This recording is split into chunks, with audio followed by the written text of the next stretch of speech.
আজকে আমরা এখানে যারাই এসেছি আমরা কেউ কোটিপতি না, আমরা সবাই রিক্সা চালিয়ে আমাদের জীবিকা নির্বাহ করি।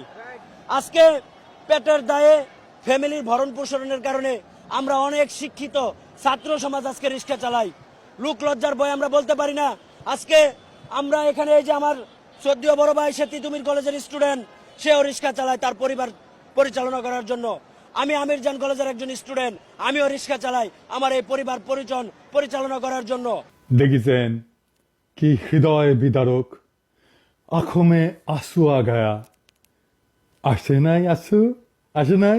আচ্ছা এদিকে সাহেব কান্দন তো আসিচ্ছে না, আপাতত আমার আপনি এনে কেন্দ্র দেন না। হয়েছে হারাম জাদা রিক্সাওয়ালা সাজিছু, তোর রিক্সা তোর পুচ্ছে দিয়ে হান্দাই দিমু।